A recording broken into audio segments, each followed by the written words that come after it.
Study Chimes में आप सभी का स्वागत है। आज हम लोग साइंस के 500 इंपॉर्टेंट क्वेश्चंस का पार्ट 7 देखने जा रहे हैं। हमारा पहला प्रश्न है, वायरस की संरचना में कौन सा हिस्सा शामिल होता है।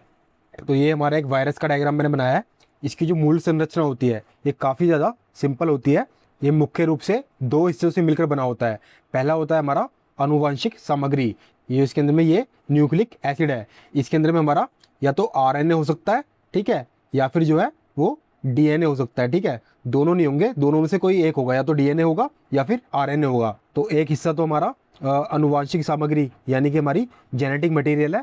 दूसरा हमारा होता है इसे सुरक्षित रखने वाला एक बाहरी प्रोटीन का आवरण, यानी कि ये जो बाहर की आप ये जो प्रोटीन की कवरिंग देख पा रहे हैं ना, इसे हम लोग कैप्सिड बोलते हैं। ये जो प्रोटीन की कवरिंग है बाहरी, ठीक है, जिसे सुरक्षित रखता है। तो हमारे क्वेश्चन में पूछा है कि वायरस की संरचना में कौन सा हिस्सा शामिल होता है। तो हमारा जो न्यूक्लियस ये भी नहीं होता, माइटोकॉन्ड्रिया भी नहीं होता, क्लोरोप्लास्ट भी नहीं होता, क्योंकि हमारा जो वायरस है एक एसेलुलर यानी कि अकोशिकीय है। तो इसके अंदर में प्रोटीन का जो कोट है यानी कि जिसे हम लोग कैप्सिड बोलते हैं, ये पाया जाता है। तो ये हमारा सही उत्तर होगा, ऑप्शन नंबर बी। बिजली के हीटरों में नाइक्रोम धातु का तत्व उपयोग में क्यों लाया जाता है। तो इसको हम लोग ऑप्शन से देखते हैं। ऑप्शन ए है हमारा, इसकी प्रतिरोधकता अधिक होती है। तो ये हमारा ठीक है, क्योंकि हमारा जो नाइक्रोम है ये एक एलॉय है। एलॉय क्या होता है?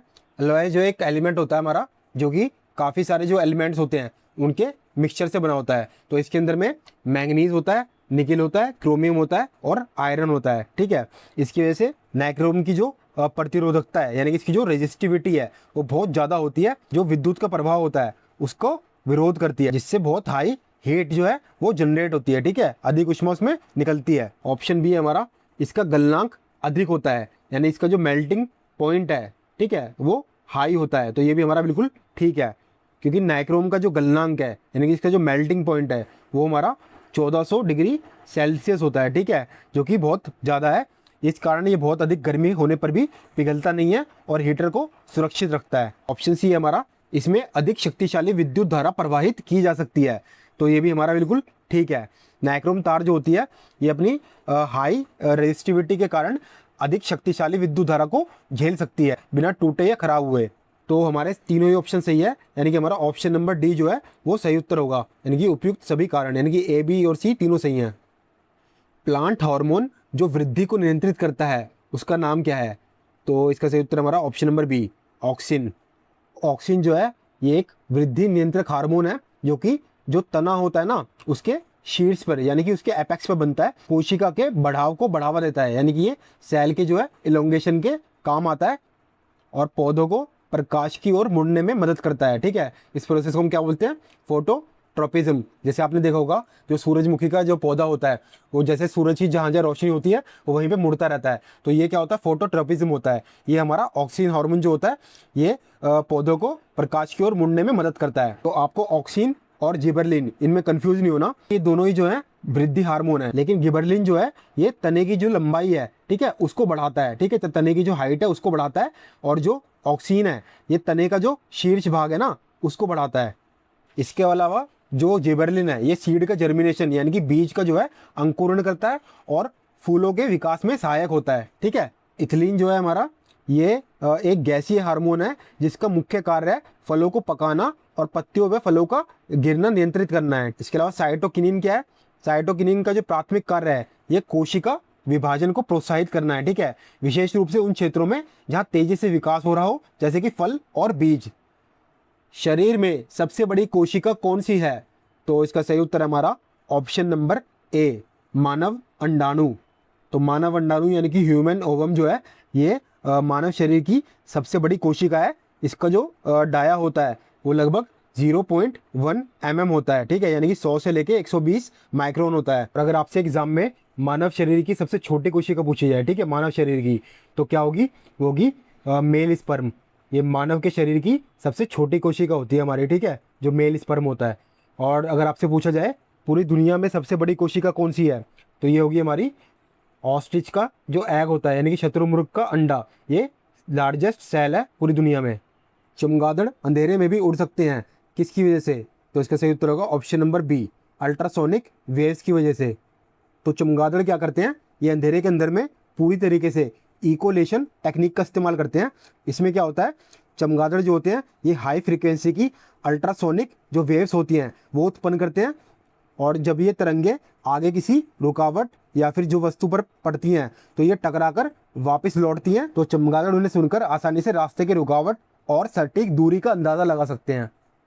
पौधों की कोशिका में कौन सा अंग प्रकाश संश्लेषण में सहायक होता है?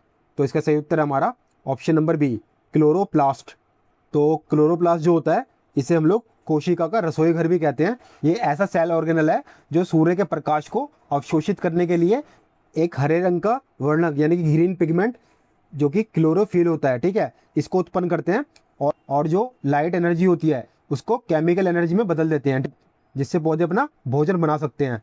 बाकी जो हमारा माइटोकॉन्ड्रिया है ये कोशिका का पावर हाउस होता है। इसका जो मुख्य कार्य होता है ये सेलुलर रेस्पिरेशन के माध्यम से जो एटीपी होती है ना, जो हमारी यानी कि ऊर्जा जो होती है उसको उत्पन्न करता है ये। बाकी हमारा जो राइबोसोम है ये कोशिका के प्रोटीन का निर्माण करता है, ठीक है। इसका जो मुख्य कार्य होता है वो जितने भी हमारे जेनेटिक इन्फॉर्मेशन होती है उसका उपयोग करके जो प्रोटीन होता है उसकी सिंथेसिस यानी कि प्रोटीन का संश्लेषण करना होता है। बाकी हमारा जो नाभिक होता है ये कोशिका का नियंत्रण केंद्र होता है।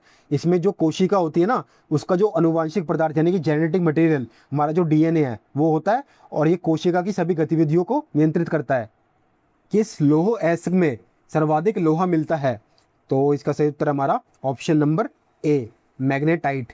तो मैग्नेटाइट जो है ये सबसे हाई क्वालिटी का आयरन ओर होता है जिसके अंदर में 72.4% जो है प्योर आयरन पाया जाता है। इसके अंदर बेहतरीन चुंबकीय गुण होते हैं जिसके कारण इसका उपयोग विशेष रूप से विद्युत उद्योग में किया जाता है। और जो हमारा हेमेटाइट होता है इसके अंदर में लोहे का जो अंश होता है वो लगभग 60 से लेकर 70% तक होता है। इसके अंदर में जो मैग्नेटाइट है इससे कम लोहा होता है, लेकिन फिर भी जो हमारे इंडस्ट्रियल यूज़ होते हैं उसके मामले में ये भारत का सबसे इम्पोर्टेंट ओर है।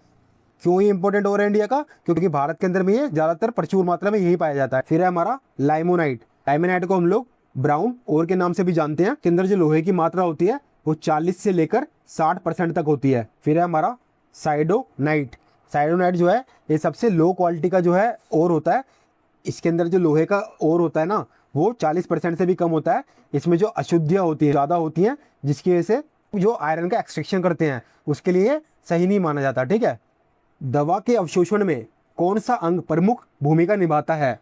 तो इसका सही उत्तर है हमारा ऑप्शन नंबर सी, हमारी जो आंत होती है ना, विशेषकर से जो हमारी छोटी आंत होती है यानी कि हमारी स्मॉल इंटेस्टाइन।